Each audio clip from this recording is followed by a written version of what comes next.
What if the reason you haven't achieved your goals isn't a lack of motivation, talent, or ambition, but simply a misunderstanding of how change actually works? That is the central question James Clear sets out to answer in Atomic Habits, one of the most impactful books on human behavior and self-improvement ever written. And his answer is both humbling and deeply liberating. You don't rise to the level of your goals. You fall to the level of your systems. Part 1. The Surprising Power of Tiny Changes. James Clear opens with a story that sounds almost too simple to be true. In 2003, the British cycling team was, by any measure, mediocre. They had won a single gold medal in Olympic history and hadn't won the Tour de France in over a century. When performance director Dave Brailsford took over, he didn't promise a revolution. Instead, he introduced a philosophy he called the aggregation of marginal gains. The idea was straightforward.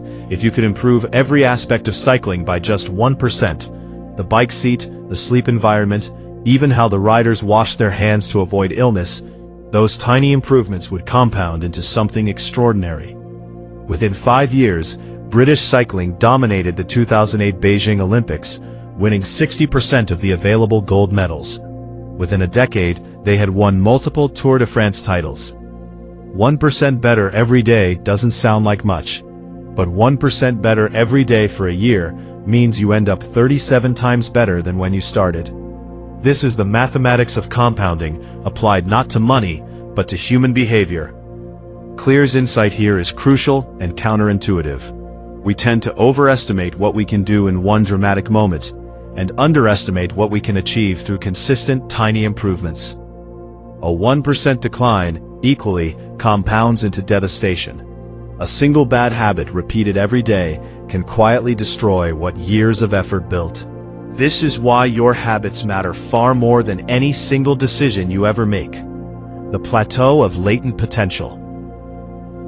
One of the most psychologically important ideas in the entire book is what Clear calls the plateau of latent potential. He uses the metaphor of ice melting. Imagine you're in a room at 25 degrees Fahrenheit. You turn up the heat 1 degree at a time. 26 degrees, nothing happens. 27 degrees, still nothing. 28, 29, 30, still a block of ice. And then at 32 degrees, it melts. Was all that previous heating wasted? Of course not, but it wasn't visible yet. This is exactly what happens with habits. You go to the gym for 2 weeks and see no difference in the mirror. You write every day but don't see improvement in your prose. You meditate but your anxiety doesn't budge, and most people quit right there. Not because the habits weren't working, but because they expected linear results from a compounding process. Clear calls this the valley of disappointment, and argues that most long-term failure is simply quitting too early, before the results catch up to the effort. Goals versus systems. Here is where Clear introduces one of his most important arguments, and one that challenges conventional self-help wisdom. He says that goals are ultimately not what differentiate winners from losers. Both the winner and the loser of a race had the same goal, to win. The difference was in their systems. Goals are about the results you want. Systems are about the processes that lead to those results. And if you focus only on the goal, you face a series of problems. First, the goal is temporarily motivating, but provides no guidance about what to do every day. Second, even when you achieve a goal, the satisfaction is short-lived. And then what? Third, and most importantly, if you achieve a goal, but then abandon the system that got you there, you'll likely revert. A person who loses 20 pounds through a brutal diet, but doesn't change how they eat, will gain it back. The goal was met. The system was never built. Clear's conclusion is elegant. You don't rise to the level of your goals. You fall to the level of your systems. Part 2. Identity-based habits. If systems are more important than goals, what makes systems stick? This is where Clear introduces what he calls the most important insight in the entire book: the difference between outcome-based habits and identity-based habits. Most people try to change their behavior by focusing on what they want to achieve. They say, I want to run a marathon, or I want to write a novel. Clear argues this approach is backwards. Real change happens when you shift what you believe about yourself, your identity. He illustrates this with a simple but powerful example. Imagine two people are trying to quit smoking. Someone offers them a cigarette. The first person says, "No thanks, I'm trying to quit." The second person says, "No thanks, I'm not a smoker." Those two statements are not the same. The first person is still fighting their identity. The second person has changed it. And behavior that conflicts with your identity doesn't last. But behavior that reinforces your identity becomes automatic. This is the real goal of habit formation. Not to run a marathon, but to become a runner. Not to write a book, but to become a writer. Not to meditate once a week, but to become someone who values inner calm. Every action you take is a vote for the kind of person you want to become. One gym session doesn't make you athletic, but 10 sessions, 100 sessions, each one a vote cast in favor of that identity, and soon the identity is undeniable, even to yourself. Part 3. The 4 Laws of Behavior Change. The second half of the book is deeply practical. Clear builds his entire framework around what he calls the 4 Laws of Behavior Change, a set of simple rules derived from decades of behavioral science research. These 4 laws are: make it obvious, make it attractive, make it easy, make it satisfying.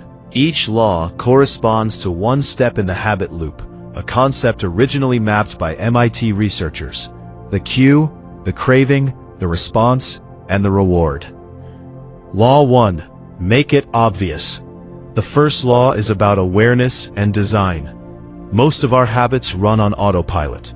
We don't consciously decide to pick up our phone the moment we wake up. We just do it because the phone is visible, it's charged, it's on the nightstand.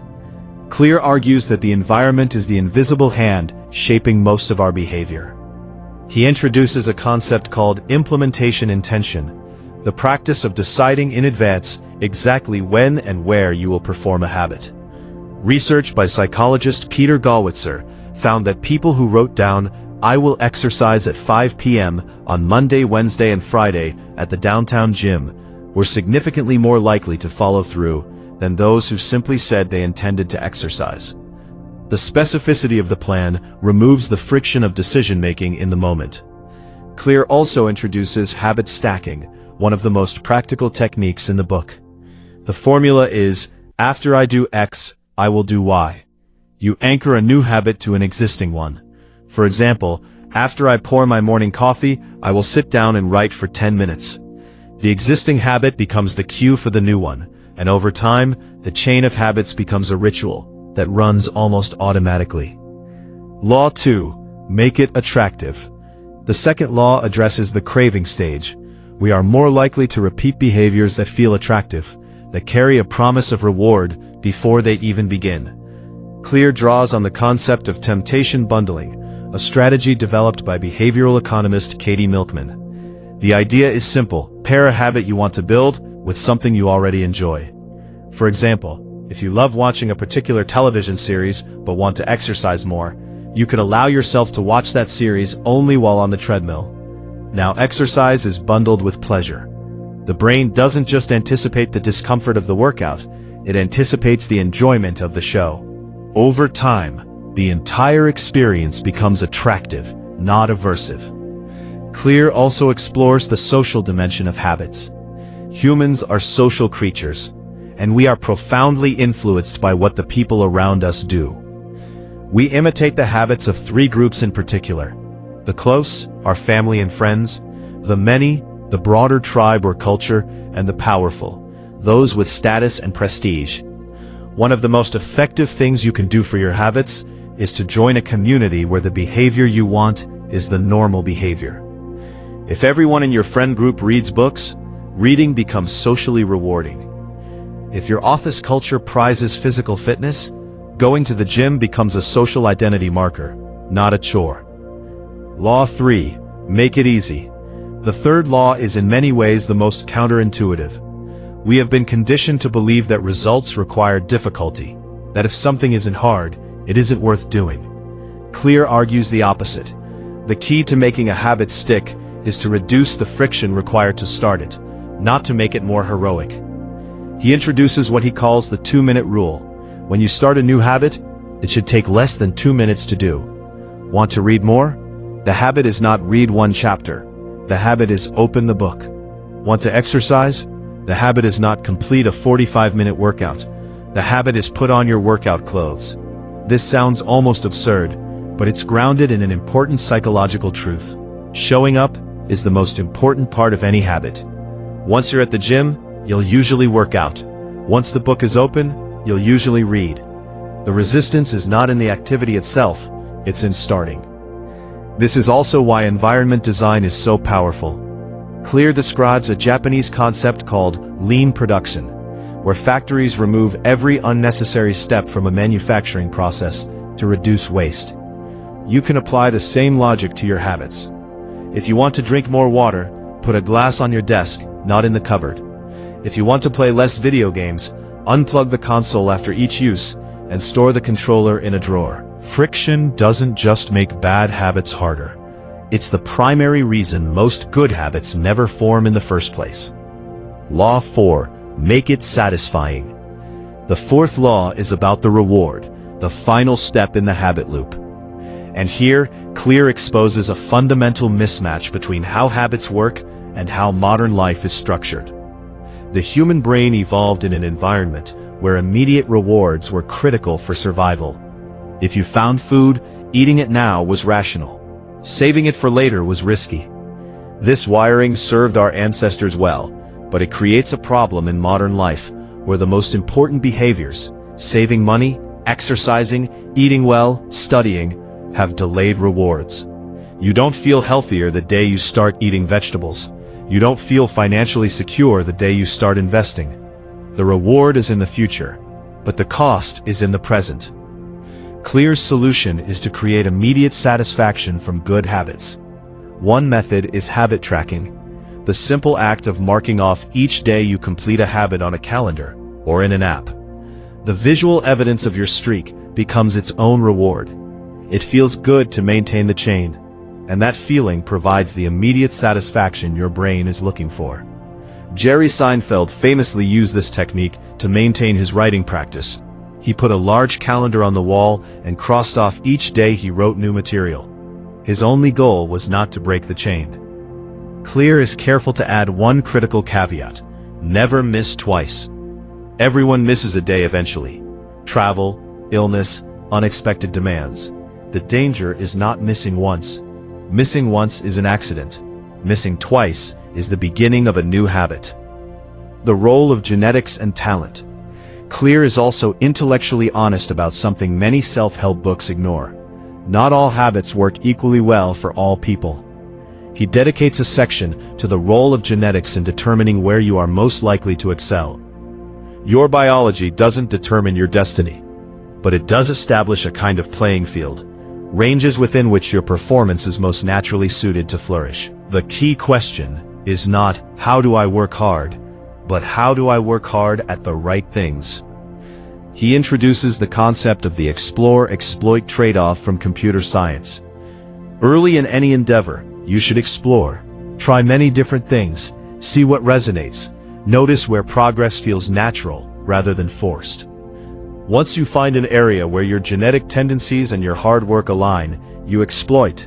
You go deep, you build systems, you repeat. The goal is to find a game where your specific strengths give you an advantage.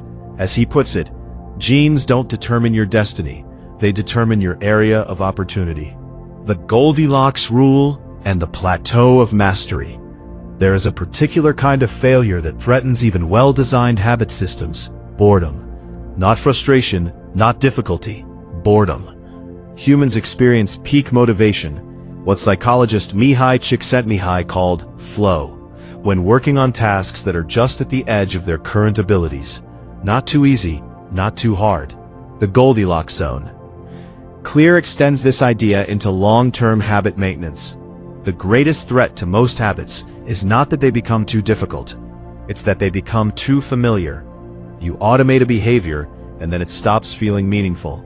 The solution is to fall in love with boredom, To understand that the difference between a professional and an amateur is that the professional shows up even when they don't feel motivated. Motivation is a guest that comes and goes. Systems are the host that remain.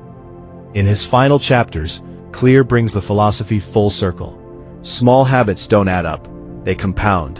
And this compounding works in both directions. The habits you build today are not just making you slightly better or slightly worse. They are determining the kind of person you will become over months and years. Every page you read is a vote for an identity as a learner. Every workout is a vote for the identity of someone who values their health. Every act of patience with a difficult person is a vote for the identity of someone who operates with emotional intelligence. He concludes with a thought that is both sobering and deeply hopeful. You don't need to be twice as good as your competition. You don't need a breakthrough. You don't need more willpower. You need a 1% improvement, repeated. You need a system, not a wish. You need to make the good behaviors obvious, attractive, easy, and satisfying, and to make the bad ones invisible, unattractive, difficult, and unsatisfying. The quality of your life in the long run is the quality of your habits, not your dreams, not your potential, your daily habits. And the most extraordinary thing about that truth is this: you can change them, starting today. Starting with one atomic step.